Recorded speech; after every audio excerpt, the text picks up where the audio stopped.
اللہ تعالیٰ نے موسیٰ علیہ السلام کی پیدائش سے لے کر بنی اسرائیل کی تباہی تک کا واقعہ ترتیب سے بیان کیا ہے. پہلے سورہ نمل مکمل کر لیتا ہوں. اس میں جو سلیمان علیہ الصلاۃ والسلام کے واقعات ہیں, لوگ کہتے ہیں کہ ہر سال وہی واقعات سنا رہے ہیں, اب کچھ نیا لے کر آؤ. تو بھئی یہ تو قرآن پر اللہ میاں سے بولو کہ اللہ تو ہر دفعہ قرآن میں کوئی نیا ورژن لے آیا کر, نیا واقعہ ہو. تو پھر ہم بھی, جب اللہ بار بار وہی سنا رہا ہے تو ہمیں بھی چاہیے کہ بار بار وہی سنیں. کیوں؟ اس لیے کہ نصیحت کی جو چیز ہے نا وہ جرنل نالج کے لیے نہیں سنی جاتی, وہ تو اس لیے کہ تاکہ وہ اسباق جو ان واقعات سے ملتے ہیں بار بار تازہ ہوتے رہیں. سمجھ رہے ہو؟ بار بار کیا ہوتے رہیں, وہ تازہ ہوتے رہیں. تو وہ بار بار سنے جائیں گے, بار بار تازہ ہوں گے. جب تک 100% عمل پہ نہیں آتے, ہر وقت ہمیں سننے کی ضرورت ہے. تو اللہ تعالیٰ نے ابراہیم علیہ السلام کو جو 2 بیٹے دیے تھے, اسحاق اور اسماعیل. اسحاق علیہ السلام مکہ میں تھے اور اسماعیل علیہ السلام مکہ میں آباد ہوئے اور اسحاق علیہ السلام فلسطین میں, بیت المقدس پھر بعد میں آباد ہوا, شام میں, ارض شام. تو آگے پھر اسحاق علیہ السلام کی اولاد میں پیغمبر پیدا ہوئے ہیں, اسماعیل علیہ السلام, کیا ہو گیا مجھے یار, یعقوب علیہ السلام جن کا نام تھا اسرائیل لقب. پھر ان کے بیٹے تھے یوسف علیہ السلام جو مصر میں تھے, واقعہ بتائیں, مصر چلے گئے تھے, بادشاہ بن گئے تھے. پھر آگے مصر میں ہوتے ہوتے ہوتے ہوتے بنی اسرائیل پر فرعون غالب آ گیا. مصر کے بادشاہ کو فرعون کہا جاتا تھا, جو بھی ہوتا تھا بادشاہ, اس لیے بہت سارے فرعون گزرے ہیں. لیکن قرآن نے جس کا واقعہ بیان کیا یہ وہ فرعون تھا جو بنی اسرائیل کو جس نے غلام بنا لیا تھا اور بہت طاقتور بادشاہ تھا. یہ چونکہ یہ واقعہ جب تک پیغمبروں کا پورا سلسلہ معلوم نہیں ہوگا نا تو بات سمجھ میں نہیں آئے گی. تو بنی اسرائیل کو پھر فرعون سے نجات ملی, صحیح ہے. پھر اللہ نے بنی اسرائیل سے کہا کہ اللہ نے فرعون کو تو خرد غرق کر دیا, اب تمہارے پاس ایک حکومت آئی ہے, ریاست آئی ہے, اللہ کی کتاب بھی آ گئی, اب تم جہاد کرو, اب تم اپنے پرانے وطن جاؤ. وہاں قوم عمالقہ کا قبضہ ہو گیا ہے, جہاں سے یعقوب علیہ السلام کو نکالا گیا تھا نا, بیت المقدس. ادخلوا الارض المقدسۃ التی کتب اللہ لکم, ارض مقدس. جیسے اللہ نے مسلمانوں کا مرکز مکہ کو بنایا, ایسے اللہ نے بنی اسرائیل کا مرکز بیت المقدس کو بنایا تھا کہ پیغمبروں کا جائے وطن بیت المقدس ہے, مصر نہیں ہے. یہاں تو کسی ایک وجہ سے آ گئے تھے, اب اس علاقے پہ قبضہ کرو اور بیت المقدس کو آزاد کراؤ, وہاں تمہاری خلافت قائم ہوگی, پھر وہاں سے پوری دنیا میں جہاد ہوگا, کیونکہ دین برحق اس وقت وہی تھا. اس لیے بیت المقدس کی بڑی فضیلت ہے, ہزاروں پیغمبر دفن ہیں وہاں پہ. جتنے قرآن میں واقعات بیان ہوئے ہیں نا, 99% واقعات وہیں ہوئے ہیں شام میں. حضرت مریم کا بچے کی ولادت, عیسیٰ علیہ السلام کی تقریر, پھر موسیٰ علیہ السلام, زکریا علیہ السلام کا محراب میں کھڑے ہو کر اللہ سے اولاد کی دعائیں مانگنا, یہ سارے ادھر ہی ہوئے ہیں واقعات. یہ تاریخی واقعات ہیں. جو لوگ جاتے ہیں, اب تو بیت المقدس جا نہیں سکتے, بڑی زبردست جگہ ہے, اگر اللہ کسی کو توفیق دے تو وہ جائے ضرور, ان جگہوں کی زیارتیں کرے. تو وہاں پر کیا ہوا کہ بنی اسرائیل کو کہا گیا اب کچھ ہمت خود کرو اور ارض مقدس پہ قبضہ کرو. تو وہ کہنے لگے, وہ وہاں قوم تھی بڑی طاقتور, تو بنی اسرائیل نے کہا کہ بہت طاقتور لوگ ہیں, پہلے اپنے کسی بندے کو بھیجا, جا کے دیکھ کر آؤ, اگر کمزور سے ہے نا کانگڑی پہلوان تو پھر تو جا کے لڑیں گے, اگر پاورفل ہیں تو ہم نہیں لڑ رہے بھائی. حالانکہ پیغمبر جب جہاد کا حکم دے دیں تو پھر وہ جہاد فرض ہو جاتا ہے. تو مشہور واقعہ ہے, بنی اسرائیل نے کہا اذهب انت وربك فقاتلا انا هاهنا قاعدون, اے موسیٰ تو جا اور تیرا رب جا, دونوں جا کے لڑو, ہم یہیں بیٹھ کے پروگرام دیکھ رہے ہیں. قال رجلان من الذین یخافون, اللہ فرماتے ہیں ان میں 2 فرد جو اللہ سے ڈرتے تھے, انعم اللہ علیہما, اور اللہ نے ان پر انعام بھی کیا تھا. وہ کہنے لگے کہ چلے جاؤ فَإِذَا دَخَلْتُمُوهُ فَإِنَّكُمْ غَالِبُونَ. جب موسیٰ کلیم اللہ کہہ رہے ہیں تو اللہ یقیناً مدد کرے گا. جاؤ ہمت کرو, اللہ غلبہ دے گا. ہمارے حضرت فرمایا کرتے تھے کتنے مبارک ہوں گے یہ دو فرد جن کا اللہ نے قرآن میں تذکرہ کیا, اور اللہ گواہی دے رہا ہے کہ یہ دو انعام یافتہ لوگ تھے. کہہ رہے ہیں کہ بھائی پیغمبر کی مانو, اپنی عقل مت چلاؤ. وہ لیکن کہنے لگے نہیں بھائی ہمارے لیے بڑا مسئلہ ہے یار. موسیٰ علیہ السلام کو غضب آیا اور انہوں نے اس مرتبہ دعا مانگی, اے اللہ میں اپنے اور اپنے بھائی کا تو مالک ہوں, ہارون کا, تو ہمیں کوئی حکم دے, ہم نہ کریں تو ہم سے پوچھ. یہ قوم میری سمجھ سے بالاتر, اتنے تیرے انعامات ہوئے, سب کچھ ہو گیا, لاٹھیوں کو سانپ بنتے ہوئے دیکھا, سمندر کے ٹکڑے ہوتے ہوئے دیکھا, فرعونیوں پر مینڈکوں کا, جوؤں کا, آگ کا عذاب, خون کا عذاب, ہر طرح کے عذاب دیکھے. اس کے بعد بھی اب یہ قوم ہمت خود کچھ کرنے کے لیے تیار نہیں ہے. سارے کام کون کرے گا؟ اللہ ہی کرے بس آسمان سے. کم ہمت. تو ففرق بینی و بین القوم الفاسقین, میرے اور اس فاسق قوم کے درمیان اب جدائی ڈال دے, میں نہیں رہ سکتا ان کے ساتھ. بہرحال کچھ عرصہ موسیٰ علیہ الصلوۃ والسلام رہے وادی تیہ میں اس قوم کے ساتھ. اللہ نے کہا کہ اب یہ 40 سال تک یہ علاقہ فتح نہیں ہوگا, 40 سال تک نہیں, یہ میدان میں گھومتے رہیں گے بس. تو وہیں موسیٰ علیہ السلام کا پھر انتقال ہو گیا اور آپ دنیا سے چلے گئے. پھر موسیٰ علیہ السلام کے بعد پھر دوسرے پیغمبر آئے اور ان پیغمبر نے بنی اسرائیل کو پھر حکم دیا. بنی اسرائیل خود کہنے لگے کہ ہمیں آپ جہاد کا حکم کیوں نہیں دیتے ہیں بھائی, ہم بھی کچھ علاقہ فتح کریں ٹھیک ہے, اور ہمیں ہمارے گھروں سے نکالا گیا اور ظلم کیا گیا. الم تر الی الملأ من بنی اسرائیل من بعد موسیٰ, اللہ فرماتے ہیں موسیٰ کے بعد بنی اسرائیل کی ایک جماعت تھی, کیا تم نے ان کو دیکھا؟ تو اس وقت کے نبی نے ان سے کہا کہ تم سے امید یہ ہے کہ جب تم پر جہاد فرض ہوگا تو تم لڑو گے نہیں, خالی پیلی کی باتیں پھینک رہے ہو. بہت سے لوگ باتوں میں بڑے فنٹر ہوتے ہیں نا, جب کام آئے تو, اس لیے اللہ سے عافیت ہی مانگنی چاہیے بھائی. تو انہوں نے کہا نہیں ہم لڑیں گے. تو پھر جب ان پر جہاد فرض ہو گیا, نبی نے, اللہ نے ایک انہی میں سے کسی ایک کو کمانڈر بنایا جس کا نام تھا طالوت. طالوت کو کمانڈر بنایا تو وہ کہنے لگے کہ اب چونکہ لڑنا نہیں تھا نا, بہانے تراشنے لگے, تو کہنے لگے یہ والا کمانڈر ہمیں قبول نہیں ہے, جہاد کے لیے تو ہم تیار ہیں مگر یہ والا کمانڈر نہیں چلے گا کیونکہ یہ غریب ہے. دولت مند آدمی کو ہمیشہ غریب آدمی کی اتباع سے آر محسوس ہوتی ہے. پبلک کی عجیب ڈیمانڈ ہے. آج بہت سے لوگ پیسے والے عالم کی تقریر تو سنتے ہیں جو لینڈ کروزر میں گھوم رہا ہو اور بڑے زبردست اس کی شان بان ہو, غریب عالم کو عالم ماننے کے لیے بھی تیار. کہتے ہیں اس کو کیا پتا, اگر یہ اتنا ذہین ہوتا تو پیسے تو ہوتے اس کے پاس. یہ ایک لوگوں کی سوچ ہے. اور اللہ کا اصول یہ ہے کہ اکثر علماء ہمیں ہر دور میں غریب ہی رہے ہیں. یہ حضرت مولانا شرف علی تھانوی نے لکھی ہے یہ بات کہ یہ اللہ تعالیٰ نے کچھ ایسا معاملہ رکھا ہے علماء کے ساتھ کہ ہر دور میں علماء کی اکثریت غریب رہی ہے. صحابہ میں بھی آپ دیکھ لو, جو اہل علم تھے نا ان میں اکثر غریب تھے. عبداللہ بن مسعود رضی اللہ تعالیٰ عنہ کا بہت بڑا مقام ہے مگر انتہائی غریب.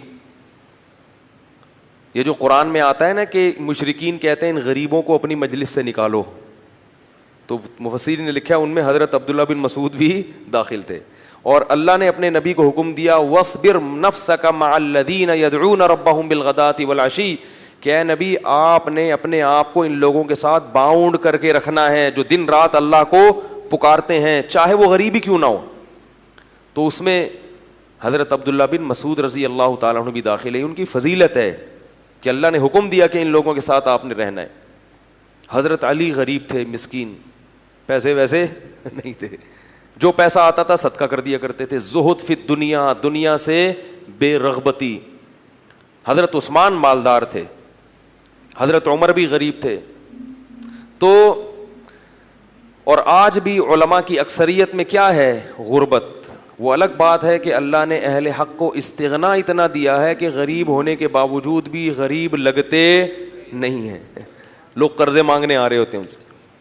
اس کا یہ مطلب نہیں ہے کہ جو مالدار عالم ہے وہ غلط ہے. میں کہہ رہا ہوں کہ اکثر علماء کیا ہوتے ہیں؟ غریب ہوتے ہیں. تو اس لیے میرے بھائی کوئی کسی کے پاس اگر علم ہے, تقوی ہے, تو محض اس بیس پر اس کی انسلٹ کرنا یا اس کی عزت نہ کرنا کہ یعنی جو کہتے ہیں نا پیسے تو ہیں نہیں اس کے پاس, تو یہ کوئی اچھمبے کی بات نہیں ہے. البتہ جو عالم غریب ہو مگر لوگوں کی جیبوں پہ نظر رکھتا ہو, غربت کی وجہ سے احساس کمتری کا شکار ہو, وہ پھر عالم نہیں ہے, کیونکہ اس کو اللہ نے جو دولت دی ہے نا علم کی, اسے اس دولت کی قدر نہیں ہے. تو جب خود ہی قدر نہیں ہے تو دوسرا کیوں قدر کرے؟ اس لیے جو لالچی ہوتے ہیں نا جیبوں پہ نظر رکھنے والے, ان سے تعلق قائم مت کیا کرو. تو ان کو کیونکہ خود احساس نہیں ہے کہ اللہ نے کتنی بڑی دولت دی ہے. تو میں یہ عرض کر رہا تھا, کیا بات کر رہا تھا میں, طالوت جو تھے نا وہ غریب تھے اور ان کو پیغمبر نے کیا بنا دیا؟ کمانڈر, اور کہا کہ یہ میں نے اللہ کے حکم سے بنایا ہے لہذا مانو. کہنے لگے انا یکون لہ الملک علینا, یہ کہاں سے وہ امیر ہو گیا بھائی؟ نحن احق بالملک منہ, ہم زیادہ حقدار ہیں, ہم میں سے کسی کو بناؤ, ہم میں جو ہے نا بڑے بڑے قوم کے سردار. تو نبی نے کہا کہ نہیں, یہ سلیکشن اللہ کی طرف سے ہے.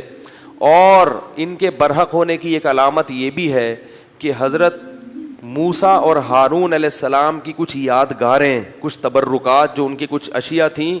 بنی اسرائیل کیا کرتے تھے کہ جب بھی کہیں جہاد میں جاتے تھے تو حضرت موسیٰ علیہ السلام کی لاٹھی اور اس طرح کی کچھ چیزیں جو ان کے پاس رہ گئی تھی نا, وہ لے کے جاتے تھے تو اللہ ان کو فتح عطا فرماتا تھا, اس کی برکت تھی. کیونکہ وہ ظاہر ہے متبرک لاٹھی تھی نا حضرت موسیٰ علیہ السلام, اب اس سے سانپ تو نہیں بنتا تھا, لیکن ہارون علیہ السلام اور موسیٰ علیہ السلام کی اس طرح کی چیزوں کو تبرک کے طور پر وہ استعمال کرتے تھے اور اللہ کی مدد شامل حال ہو جاتی تھی. تو یہ والا وسیلہ شرک نہیں ہے. ہر وسیلے کو علی الاطلاق شرک کہنا یہ غلط ہے. بعض لوگ توحید کا بھی غلط مفہوم بیان کرتے ہیں. دیکھو لوگوں کا مزاج ہوتا ہے نا توحید پہ سننا پسند کرتے ہیں بہت سے لوگ. تو کیا کرتے ہیں لوگ, ہر چیز کو شرک شرک شرک شرک کہہ کے یہ ثابت کرتے ہیں کہ ہم بہت بڑے موحد ہیں. لوگ کہتے ہیں یہ ہوتی ہے توحید, حالانکہ وہ توحید نہیں ہوتی, وہ کرامتوں کا انکار ہو رہا ہوتا ہے. سمجھ رہے ہو؟ تو ہر چیز کو اعتدال ضروری ہے. جتنا شریعت نے جس چیز کو بتایا ہے آپ اس کو اتنا ہی رکھیں, اس میں زیادہ فنٹر گیری کی کوشش مت کریں. توحید میں بھی غلو درست نہیں ہے, ایک چیز توحید میں شامل نہیں ہے آپ اس کو خام خامیں. تو وہ جو تبرکات تھے انبیاء کے, اس کا فائدہ کیا ہوتا تھا کہ ان کی وجہ سے اللہ کی مدد نازل ہوتی تھی. تو یہ تبرک جائز ہے. تو اہل اللہ سے اس قسم کا تبرک بھی جائز ہے.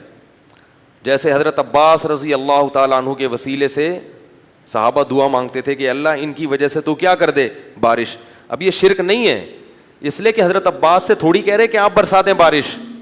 بارش کس سے برسوا رہے ہیں؟ اللہ سے. لیکن کہہ رہے ہیں کہ اللہ ہمارے درمیان نبی کے چچا موجود ہیں, ان کی لاج رکھ لے.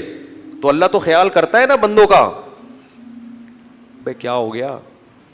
یہ والا وسیلہ بالکل جائز ہے. ہاں یہ وسیلہ کہ حضرت عباس بارش برسائیں گے, یہ شرک ہو جائے گا. ان کے اختیار میں بارش برسانا نہیں ہے. تو کسی نیک آدمی کو اپنے درمیان رکھنا تاکہ اس کی وجہ سے اللہ کی ہم پہ برکتیں ہوں, اس کو بھی وسیلے سے تعبیر کیا جاتا ہے. یہ بالکل جائز ہے اور قرآن و سنت سے ثابت ہے. سمجھ میں نہیں آ رہی میرا خیال ہے بات. لیکن دینے والی ذات صرف اللہ کی ہے, اور اللہ ان کی وجہ سے مجبور نہیں ہو جاتا. اللہ پہ جبر کوئی نہیں کر سکتا کہ ایک بزرگ کو لے گئے تو اب اللہ بارش برسائے گا, مجبور نہیں ہے. ہاں اللہ کی رحمت کو اپنی طرف مائل کرنے کے لیے اللہ یہ اتنا نیک آدمی ہمارے درمیان موجود ہے. اس سے بھی پتہ چلتا ہے کہ جیسے نیک لوگوں کے ہونے سے برکتیں نازل ہوتی ہیں, برے لوگوں کے ہونے سے نحوستوں کا بھی اسی طرح امکان ہوتا ہے. سمجھ میں نہیں آ رہی بات؟ تو اس لیے اس کا بھی خیال کیا کرو کہ جیسے بے نمازی ہوتے ہیں گھروں کے اندر, اس میں گھر میں بے برکتی ہوتی ہے, تو اس کو نمازی بنانے, گھر سے تو نہیں نکالو, تو اس کو نمازی بنانے کی کوشش کرو. گھر میں ایک روزے دار ہے, روزہ خور ہے, جیسے روزے داروں کی وجہ سے گھر میں برکت ہوگی تو روزہ خوروں کی وجہ سے گھر میں نحوست بھی ہوگی. تو ان کو مت کھانے دو, بولو تمہاری وجہ سے ہماری برکت بھی اٹھے گی. تو نیکیوں سے برکتیں آتی ہیں اور برائیوں سے نحوستیں آتی ہیں. نیک لوگوں سے برکتیں آتی ہیں اور برے لوگوں سے نحوستیں آتی ہیں. تو نبی نے ان سے کہا کہ ایک تابوت آئے گا جس میں تمہارے رب کی طرف سے سکینت ہوگی, اطمینان ہوگا, کیونکہ بقیۃ مما ترک آل موسیٰ و آل ہارون, کہ موسیٰ علیہ السلام کی آل نے جو کچھ چھوڑا اور ہارون علیہ السلام کی آل کی جو چیزیں تھیں وہ اس کے اندر رکھی ہوں گی. اسی سے یہ پتہ چلتا ہے کہ جو نالین شریف کا ایک نقشہ ہے, اگر وہ کسی کے پاس ہو تو اس کی وجہ سے اللہ کی برکت ہو سکتی ہے, لیکن یہ ضروری ہے کہ یہ اوتھینٹک ہو, کوئی سند ہو کہ یہ وہی نال ہے جو رسول اللہ صلی اللہ علیہ وسلم کا تھا, جبکہ ہمارے پاس اس کی کوئی حقیقی سند موجود نہیں ہے. اور دوسری بات یہ کہ ان چیزوں میں غلو کرنا درست نہیں ہے, کہ آپ ان چیزوں میں اتنا غلو کریں کہ اعمال کی طرف سے آپ میں کوتاہی ہونا شروع ہو جائے اور نالین ہی کو سب کچھ سمجھنا شروع کر دیں. سب سے پہلے عمل ہے, باقی چیزیں اس کے بعد ہیں. عمل آپ کو 100% شریعت کے مطابق لانا ہے, شرک سے بھی بچنا ہے, بدعات سے بھی بچنا ہے, پورا متبع سنت بننا ہے. اس کے بعد یہ چیزیں غریبی کے طور پہ, کہ بھئی غریبی کے طور پہ کہ بھئی اللہ یہ بھی ہے یہ بھی ہے, جیسے کسی کو حافظ بنا دیتا ہے انسان کے قیامت میں سفارش کرے گا, تو یہ غریبیاں ہیں. اب آپ نے حافظ بنا دی اپنے بچے کو کہ سفارش کرے گا, لیکن نماز ایک نہیں پڑھ رہے آپ. جو چیز اللہ نے کہا ہے کہ وہ لازمی کرو وہ کر نہیں رہے, جو لازمی نہیں ہے اس پہ زور دے رہے ہیں. تو اللہ نے یہ تو نہیں کہا کہ نالین شریفین رکھو, یہ تو ایک محبت کا ایک اصول ہے. اگر کسی کو محبت ہے تو وہ نبی صلی اللہ علیہ وسلم کے نالین سے یقیناً محبت کرے گا, ہر چیز سے محبت کرے گا, لیکن پہلے کیا ہے عمل, یہ چیزیں اس کے بعد. اسی طرح منہ مبارک, کوئی مستند روایت ہمارے پاس موجود نہیں ہے کہ رسول اللہ صلی اللہ علیہ وسلم کا منہ مبارک کسی کے پاس ہے. کوئی بھی اٹھتا ہے اور منہ مبارک کے نام پہ لوگوں کو بیوقوف بنانا شروع کر دیتا ہے اور لوگوں کا رش لگ جاتا ہے. اللہ کے بندو, جیسے نبی کی طرف بلا دلیل کوئی بات منسوب کرنا کبیرہ گناہ ہے, اتنا بڑا گناہ نبی نے فرمایا, صحیح حدیث میں ہے, من کذب علی متعمدا فلیتبوأ مقعدہ من النار, جو مجھ پر جھوٹ باندھے اپنا ٹھکانہ جہنم میں بنا لے. ایسے ہی کسی چیز کی نبی کی طرف نسبت کر دینا جبکہ آپ کے پاس اس کی کوئی مستند دلیل موجود نہ ہو, یہ بھی نبی پر بہتان ہے اور اس کا ٹھکانہ بھی جہنم کی آگ ہے. کوئی بھی منہ مبارک لے کے گھوم رہا ہے, اس سے پوچھو کیا دلیل ہے کہ یہ نبی کا بال ہے, سند پیش کرو اس کی. بغیر سند کے نبی کا قول معتبر نہیں ہے, تو بغیر سند کے نبی کے ہاتھ, نبی کے بال یا کوئی بھی چیز کوئی منسوب کر دے یہ نبی کی ہے, تو کہاں سے معتبر ہو گئی بھائی وہ. کوئی بھی اٹھتا ہے اور منہ مبارک کو لے کے لوگوں کو زیارتیں کرانا شروع کر دیتا ہے.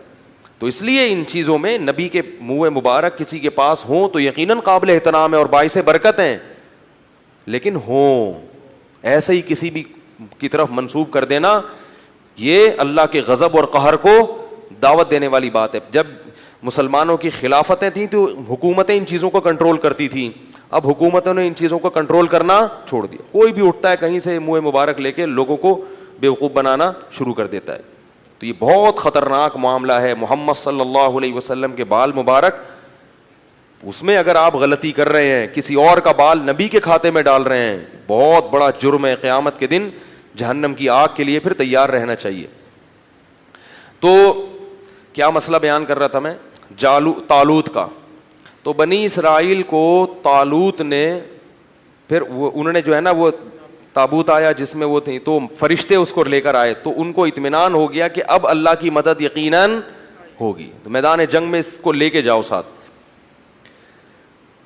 قرآن میں آتا ہے کہ جب حضرت طالوت علیہ السلام لشکر لے کے نکلے ہیں تو انہوں نے اپنی قوم سے کہا کہ دیکھو لڑائی کیونکہ بہت سخت ہے, دشمن بہت طاقتور ہے اور ہم ہیں کمزور, تو اللہ تمہیں پہلے آزمائے گا. یعنی اللہ کی مدد کے لیے جنگ میں فتح نہیں ہو سکتی, تو اسباب میں تو ہم کمزور ہیں, اللہ تمہیں امتحان کرے گا کہ تم میں تقویٰ ہے یا نہیں ہے. اس امتحان میں کامیاب ہو گئے تو جو کامیاب ہوں گے ان کو تو فتح ملے گی, اور جو اس امتحان میں کامیاب نہیں ہوئے وہ کیا کھائیں گے, شکست کھا کے بھاگ جائیں گے, وہ لڑنے کی طاقت نہیں رہے گی. اور وہ امتحان یہ ہے کہ تمہیں پیاس لگے گی مگر نہر میں سے کسی نے پانی, بولو بھائی, نہیں پینا. پیاس لگے گی, یہ پیاس بعد میں ختم ہو جائے گی, مگر اس وقت اللہ نے امتحان لیا ہے کہ ایک آدھ چلو پینے کی اجازت ہے, پیٹ بھر کے پانی پینے کی اجازت نہیں ہے. اس میں کامیاب ہو گئے تو لڑنے کی طاقت بھی اللہ دے دے گا تمہیں. قرآن کہتا ہے جب وہ نہر پار کی ہے نا, فشربوا منہ الا قلیلا منہم, تھوڑے سے لوگ تھے جنہوں نے پانی نہیں پیا, پوری قوم نے پی لیا. اتنی اللہ نے نشانیاں دکھائیں, سب کچھ کیا, مگر پھر بھی کیا کر رہے ہیں, پیٹ بھر بھر کے کہہ رہے ہیں دیکھا جائے گا یار, دیکھا جائے گا یار. اس کا نقصان کیا ہوا, اس گناہ کی نحوست کیا ہوئی کہ جب سامنے طاقتور لشکر دیکھا اور اس کا کمانڈر تھا جالوت, جو بڑا پہلوان جالوت تھا جیم کے ساتھ, بہت طاقتور, بہت پہلوان. اس کو دیکھا, اڑے بھائی اس کا قد دیکھو, اس کی باڈی دیکھو, ہے بھائی لگ رہا ہے کسی جم سے آ رہی ہے. اور یہ لوگ دیکھو اتنا بڑا لشکر. تو جنہوں نے پانی پیا تھا نا وہ کہنے لگے لا طاقت لنا اليوم بجالوت وجنودی, آج ہمارے پاس طاقت نہیں ہے جالوت اور اس کے لشکر سے لڑنے کی, یہ نہیں ہو سکتا بھائی. اس سے پتہ چلتا ہے گناہ کرنے سے ہمتیں پست ہو جاتی ہیں. اللہ کی نافرمانی کرنے سے کیا ہوتا ہے, ہمتیں پست, کچھ بھی نہیں کر سکتے دنیا میں. اللہ کے لیے کچھ نہیں کر سکتے. پھر لا طاقت لنا اليوم بجالوت وجنودی قال الذين يظنون انهم ملاقو اللہ. اللہ فرماتے ہیں وہ لوگ جن کو اللہ سے ملاقات کی امید تھی کہ ایک دن اللہ کے سامنے کھڑے ہوں گے, اس کا ہمیں بدلہ مل جائے گا, وہ کہنے لگے کہ کم من فئۃ قلیلۃ, دیکھو کتنی ہی بار ایسا ہوا ہے کہ ایک چھوٹی سی جماعت کو اللہ نے بڑی جماعت پر غلبہ دیا ہے. ہمت کرو, کیونکہ پیغمبر کے حکم پہ آئے ہیں ہم. خود سے جب آئیں گے تو دو رائے ہو سکتی ہے نا کہ بھائی صحیح کیا غلط کیا, تو اللہ کہہ رہا ہے تو غلط ہو ہی نہیں سکتا. اور اللہ نے ہمیں شکست دینے کے لیے تھوڑی بلایا ہے, تو اللہ غلبہ دے گا. تو اب جب لڑائی شروع ہوئی ہے تو اتنی زبردست انہوں نے دشمن نے حملہ کیا کہ قرآن کہتا ہے کہ یہ جو تھوڑے سے لوگ میدان جنگ میں ڈٹے نا, ان کو اندازہ ہو گیا کہ ہمارے قدم یہاں ٹھہر نہیں سکتے, ہم نہیں ٹھہر سکتے. تو اب اللہ سے دعا مانگ رہے ہیں, ربنا افرغ علینا صبرا وثبت اقدامنا وانصرنا علی القوم الکافرین. کیسے عجیب الفاظ ہیں, اے اللہ ہم پر صبر کو انڈیل دے. انڈیلنا کسے کہتے ہیں, جیسے بالٹیاں بھر بھر کے پانی کسی کے اوپر انڈے, ایک تو ہوتا ہے نا ڈالنا, یہ نہیں کہہ رہے اے اللہ ہمیں صبر کی توفیق دے دے, نا نا نا نا, صبر کی توفیق تو چھوٹے موٹے غموں میں ہوتی ہے. یہاں تھوڑا سا صبر نہیں چاہیے, بہت بہت مشکل ہے بھائی, لڑنا بہت مشکل ہے. تو کیا کر کے ہم پر صبر, افراغ عربی میں کہتے ہیں, پانی کہیں سے بھرا ہوا ہو نا برتن میں, وہ پورا آپ کیا کر رہے ہیں کسی کے اوپر ایسے الٹ دیں, ایسے اللہ بالٹیاں بھر بھر کے ہمارے اوپر صبر کو ڈال تو. وثبت اقدامنا, اور ہمارے قدموں کو یہاں پر جما دے, یہاں پہ اکھڑنے نہ پائیں. ہم تجھ سے دعا مانگتے ہیں. وانصرنا علی القوم الکافرین, اور ان کافروں پر ہمیں ہماری مدد کر. کیسا منظر ہوگا, اور اللہ کو اس طرح سے لڑنے والوں پر کتنا پیار آتا ہوگا. اس لیے یاد رکھو جہاد کی بہت بڑی فضیلت ہے اسلام میں. جہاد معمولی عبادت, جو بھی اپنے ملک کے لیے, اپنے دین اور مذہب کے لیے, اسلام کے لیے لڑتے ہیں, ملک کے لیے لڑنا اسلام ہی کے لیے لڑنا ہے کیونکہ اسلامی ملک ہے, تو جو بھی لڑتے ہیں ان کو معمولی مت سمجھا کرو. جان پیش کرنا اللہ کے سامنے یہ آسان کام نہیں ہے. یہاں کہنا صحیح, فلموں میں جو فائٹنگ ہوتی ہے نا یہ ریئل نہیں ہوتی. اسی ہیرو کو کبھی ریئل لڑائی میں لے جا کے کھڑا کر دو, فوراً بھاگے گا پتلی گلی سے, سمجھ رہے ہو. لاشیں گرتی ہیں, دھماکے ہوتے ہیں, چیتھڑے اڑتے ہیں, آنکھیں جاتی ہیں, ہاتھ پاؤں اڑتے ہیں, ایسا منظر ہوتا ہے جنگ کا.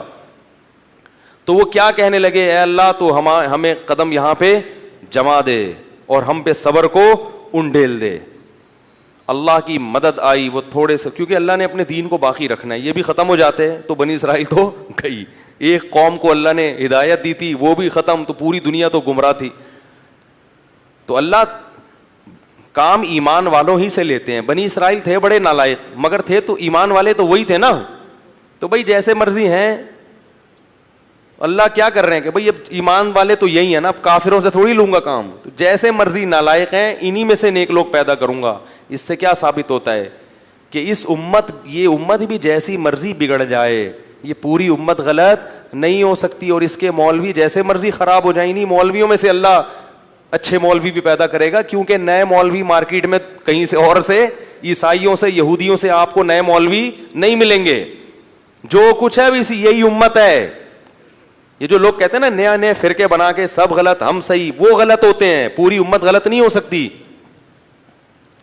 تو اللہ نے کیا کیا, اللہ فرماتے ہیں فَهَزَمُوهُمْ بِإِذْنِ اللَّهِ, اللہ کے حکم سے ان تھوڑے سے لوگوں نے ان طاقتور لوگوں کو شکست دے دی.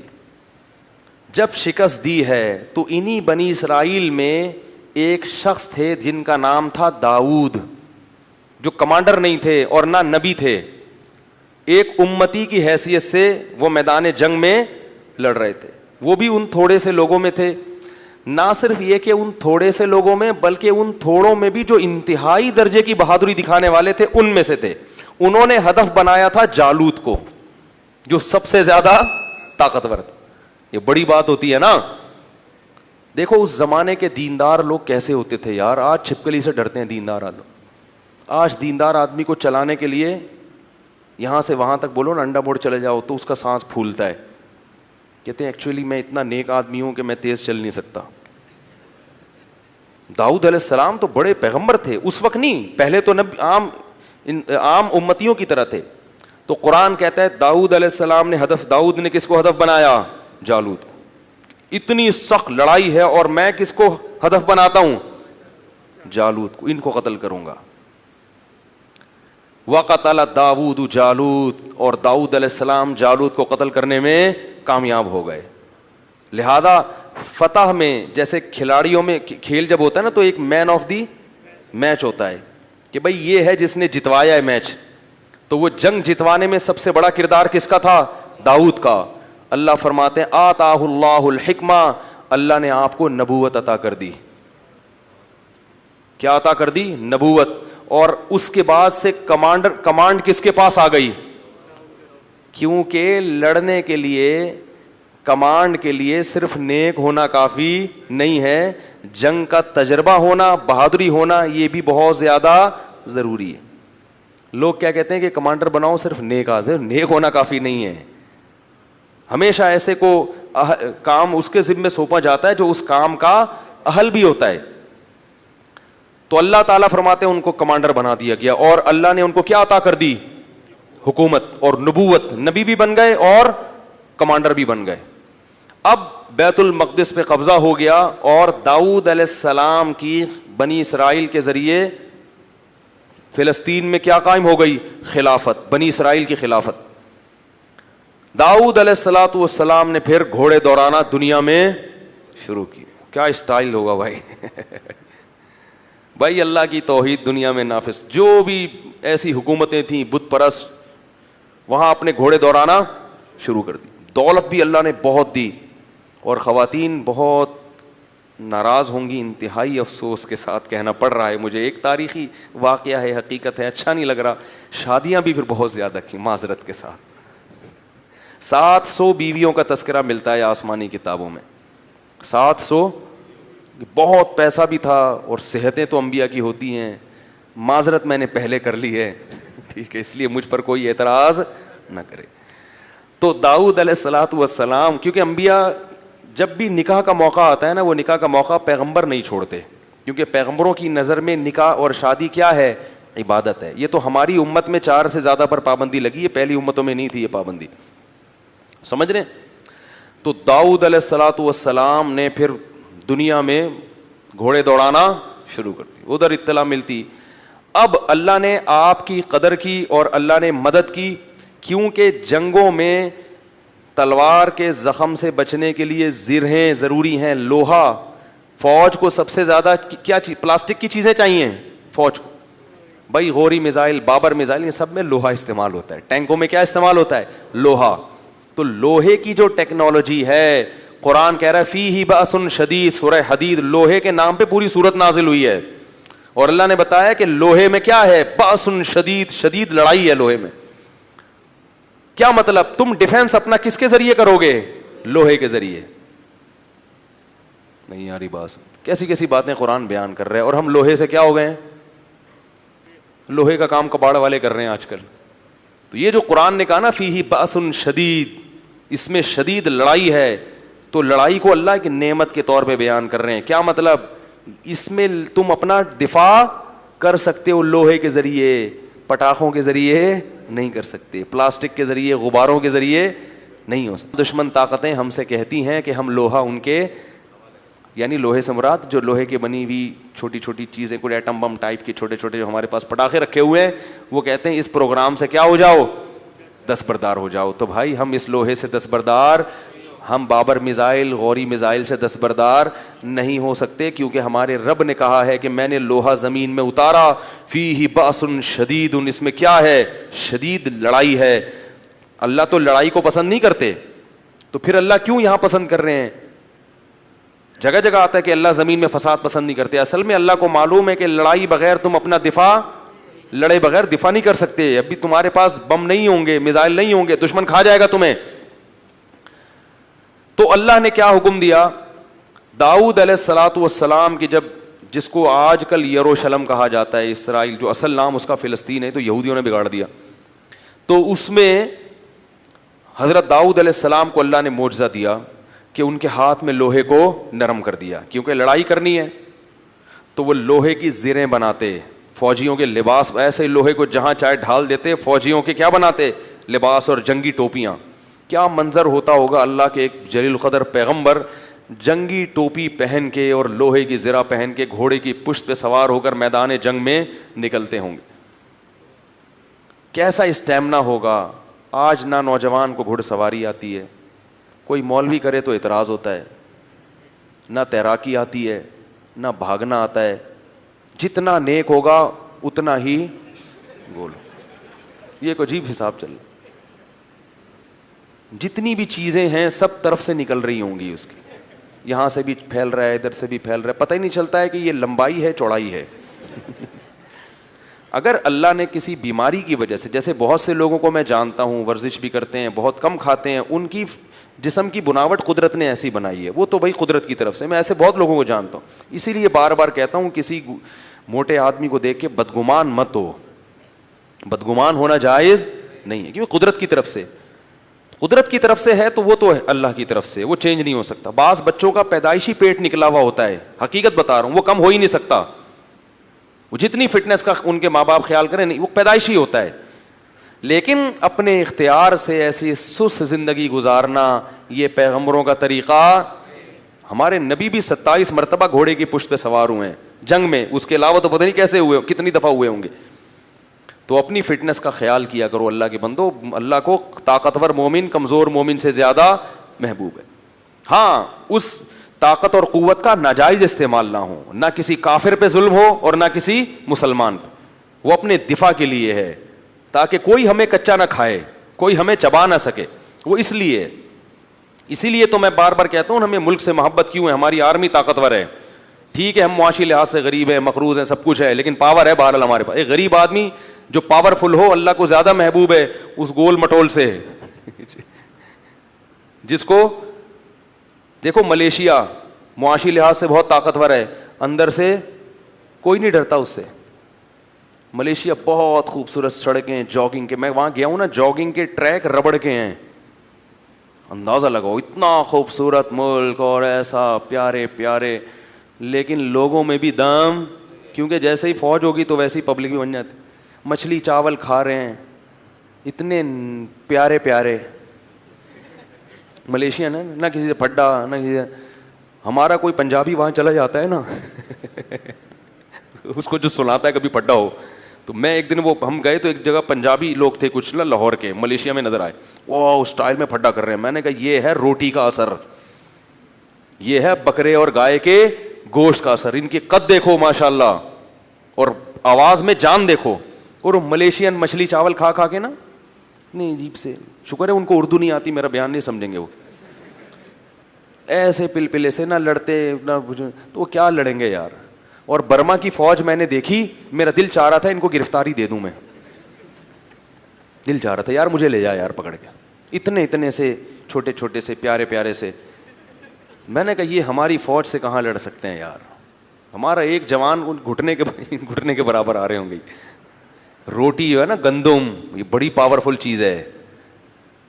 مچھلی میں وٹامنز ہیں, کھایا کرو خوب, لیکن یہ جو آواز میں دم آتا ہے اور مکے میں طاقت آتی ہے, یہ روٹی سے آتی ہے, یہ چاول سے نہیں آتی, اور یہ گائے کے گوشت سے آتی ہے اور بکرے سے آتی ہے, موسلی سے نہیں آتی.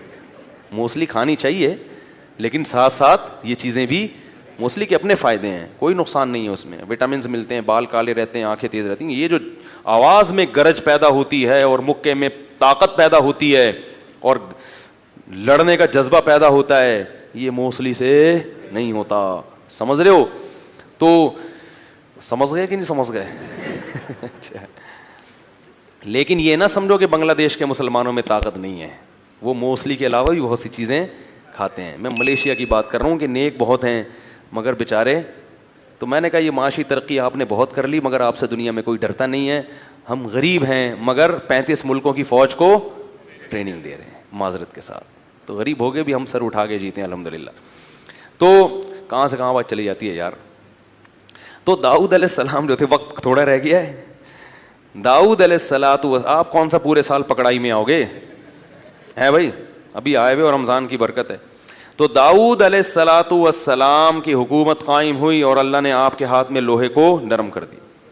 داؤد علیہ السلام پہلے سے عبادت گزار بھی تھے, کیونکہ جو لوگ اللہ کی راہ میں لڑتے ہیں ان میں تقوی کا ہونا, عبادت کا ہونا ضروری ہے, ورنہ آپ کی یہ لڑائی اور آپ کی یہ قوت غلط استعمال ہونا شروع ہو جائے گی. آج بھی بہت سے لوگوں میں بڑی طاقت ہے لیکن اللہ کا خوف نہیں ہے, عبادت کی کثرت نہیں ہے, تو وہ طاقت غلط استعمال ہوتی ہے, لوگوں کا مال کھانا شروع کر دیتے ہیں. داؤد علیہ السلام کی عبادت کو اللہ نے قرآن میں خصوصیت سے ذکر کیا ہے.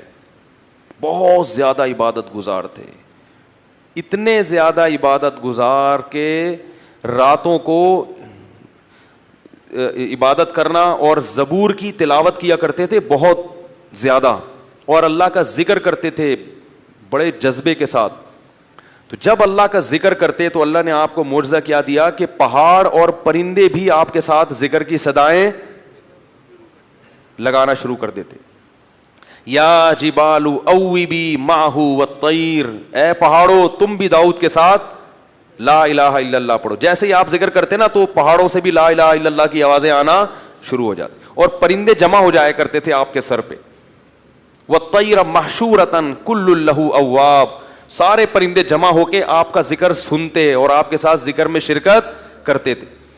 اور اللہ نے آپ کو بہت سارے معجزے دیے, ان میں ایک معجزہ داؤد علیہ السلام کو یہ بھی دیا کہ آپ کی آواز بہت خوبصورت تھی, بہت زیادہ. یعنی جیسے یوسف علیہ السلام کا معجزہ ان کا حسن تھا, داؤد علیہ السلام کا معجزہ ان کی آواز کا, بولو نا یار, حسن تھا.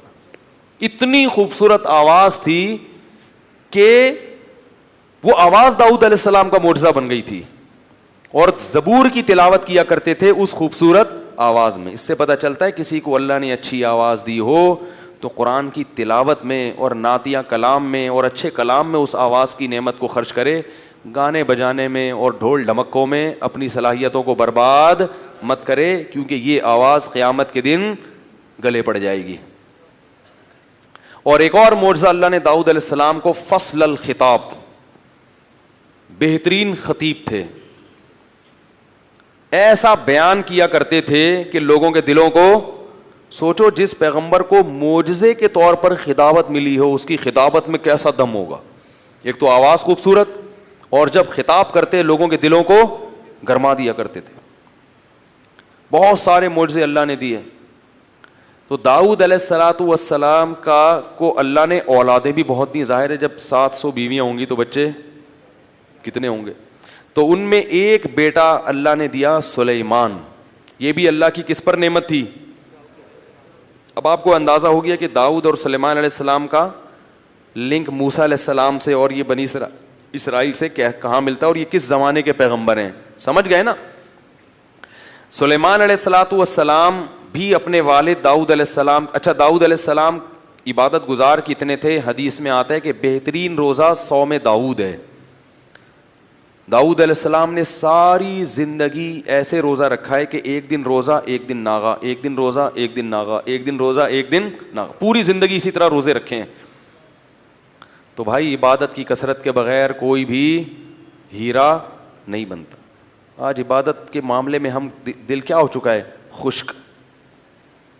تو ایک دن کیوں یہ سب سے بہترین روزہ کیوں ہے؟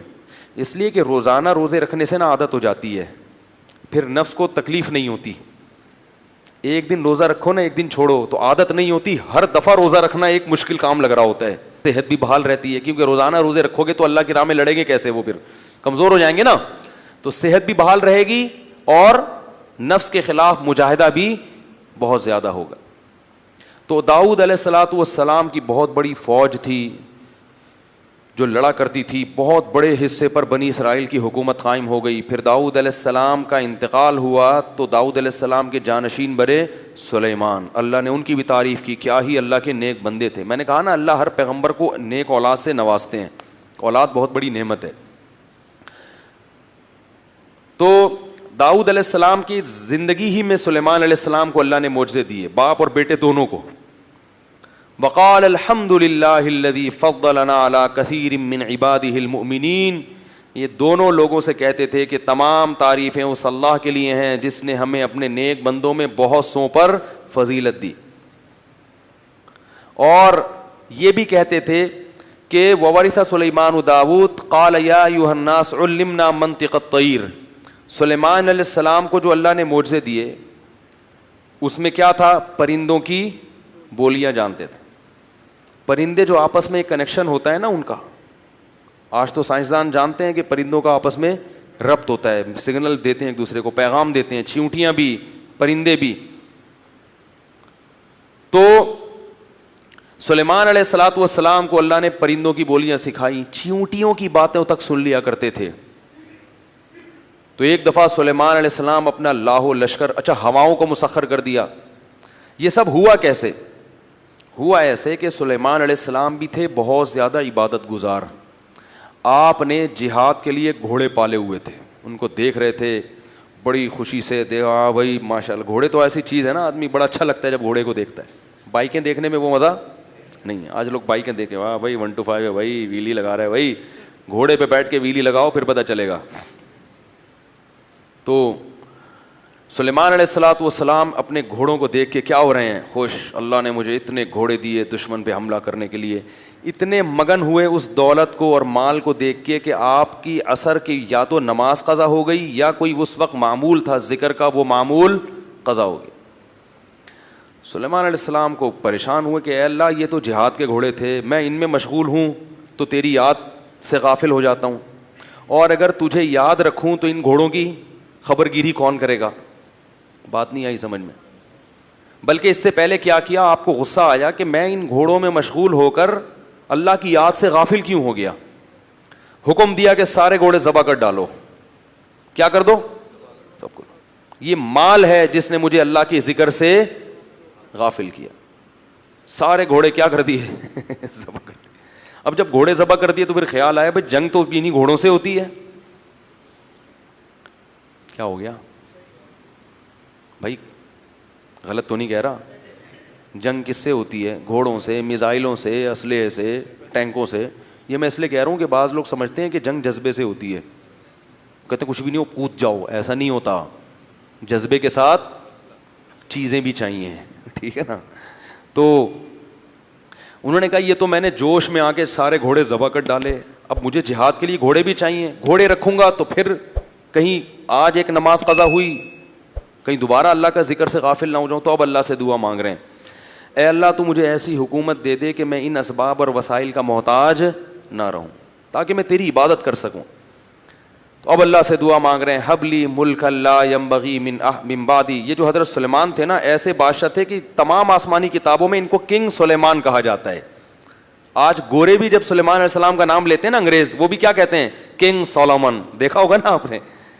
تو ان کی بادشاہت کے اتنے چرچے ہوئے کہ ان جیسا بادشاہ نہ کائنات میں کوئی گزرا اور نہ قیامت تک کوئی دوبارہ پیدا ہوگا, کیونکہ انہوں نے دعا مانگی, اے اللہ مجھے ایسی بادشاہت دے دے لا ینبغی لأحد من بعدی, کہ میرے بعد وہ کسی کو بھی نہ ملے قیامت تک.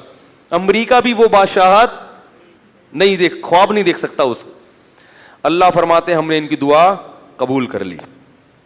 فسخرنا لہ الریح, ہواؤں کو تابع کر دیا. بھائی ہوا جہاں بولو گے ہوا اٹھا کے آپ کو لے جائے گی. وہ جو سلیمان علیہ السلام کا تخت تھا نا, وہ ممکن ہے کوئی ہوائی جہاز ہو, کچھ بھی چیز ہو, بہرحال وہ کس پہ چلتا تھا, وہ ہواؤں پر چلتا تھا. اور جنات کو تابع بنا دیا آپ کے, جو سمندروں میں غوطے لگاتے اور سمندر کی تہ سے ہیرے جواہرات نکال کے لاتے اور بڑی بڑی عمارتیں تعمیر کرتی. یہ جو احرام مصر ہے نا, عین ممکن ہے سلیمان علیہ السلام کے دور میں جنات کی تعمیرات ہوں.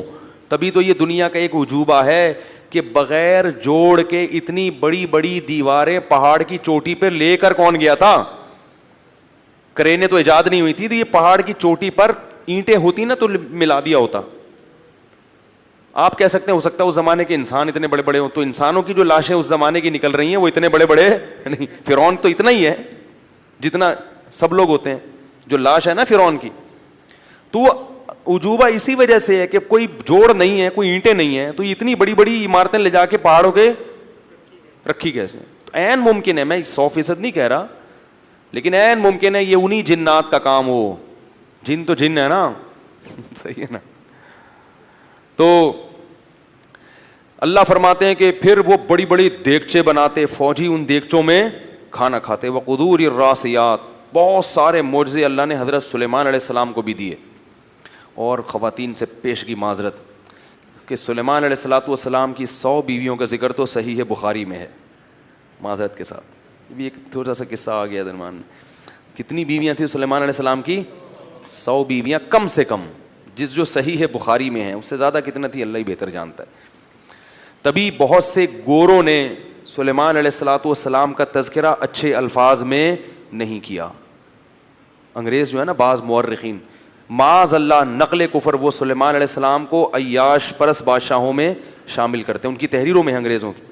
جبکہ ہم یہ کہتے ہیں کہ پیغمبر عیش پرست نہیں ہو سکتے, کیونکہ نکاح کی کثرت عیش پرستی نہیں ہے. اس زمانے میں زیادہ جائز تھے تو انہوں نے زیادہ کیا. ہمارے ہاں شرطوں کے ساتھ جائز ہیں, شرط حقوق پورے کرے, اور وہ بھی ایک حد تک. تو معذرت, بس جو خواتین کو تکلیف ہونی تھی ہو گئی. اب میں دوبارہ اچھی اچھی باتوں کی طرف آ رہا ہوں, ٹھیک ہے نا. وہ بھاگ جاتی ہیں بھائی, اگلے دن بیان میں ہی نہیں آتی, بھائی اب نہیں کر رہا, بس اب قصہ ختم ہو گیا. تو سلیمان علیہ السلام نے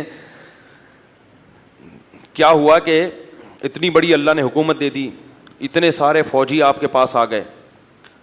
تو سلیمان علیہ السلام نے ایک دن قسم اٹھائی کہ میں اپنی 100 بیویوں کے قریب جاؤں گا اور اللہ مجھے 100 بیٹے دے گا, اور ان 100 بیٹوں کو اللہ کے راستے کا شہسوار بناؤں گا, میں مجاہد بناؤں گا. انشاءاللہ نہیں کہا. کسی نے کہا انشاءاللہ تو کہیں اگر اللہ چاہے, انہوں نے کہا بھول گئے وہ نا. تو وہ کسی ایک کو بھی حمل نہیں ہوا. یہ بھی معجزہ تھا. کوئی اور جو ہے نا آپ لوگ کوشش نہ کریں اس کی, یہ معجزہ تھا, کیونکہ بعض لوگوں نے اس کا بھی انکار کیا ہے کہ کیسے ممکن ہے, یہ معجزہ ہے. لیکن انشاءاللہ نہیں کہا تو ایک زوجہ کو حمل ہوا اور اس سے معذور بچہ پیدا ہوا. سلیمان علیہ السلام کو احساس ہو گیا کہ یہ میں نے انشاءاللہ نہیں کہا تھا, اس کی سزا ملی ہے. خیر انہوں نے دعا مانگی کہ اللہ مجھے ایسی حکومت دے, تو ہواؤں کو اللہ نے تابع کر دیا, جنات, اور یہ بڑی زبردست. تو اب سلیمان علیہ السلام نے ایجنسی کا کام پرندوں سے لینا شروع کر دیا. پرندے جاتے تھے مخبری کر کے, پرندوں کو تو کوئی نہیں روک سکتا نا, کوا آگے بیٹھا ہوا ہے سن رہا ہے بھائی کیا بول رہا ہے بھائی, تو کون روک سکتا ہے بھائی. تو سلیمان علیہ السلام ایک دن اپنی مجلس لگا کے بیٹھے ہوئے ہیں اور کہہ رہے ہیں ما لی الا اری الہدہد ام کان من الغائبین, مجھے کیا ہو گیا کہ ہدہد مجھے نظر نہیں آ رہا, یا وہ غائب تو نہیں ہے کہیں محفل سے پتہ چلتا ہے کہ پیغمبر عالم الغیب نہیں ہوتے. عالم الغیب نہیں, وہ کہہ رہے پتہ نہیں یا غائب ہے یا مجھے نظر نہیں آ رہا, کیا مسئلہ ہے. پھر کہنے لگے اگر وہ غائب ہے نا بغیر پرمیشن کے, لأعذبنہ عذابا شدیدا, وہ ذرا آئے تو صحیح. اگر اس نے اپنی غیر حاضری کا معقول عذر پیش نہیں کیا سخت عذاب دوں گا, او لأذبحنہ, یا اس کو ذبح کر ڈالوں گا میں, یا کوئی غیر حاضری کی معقول وجہ بیان کرے.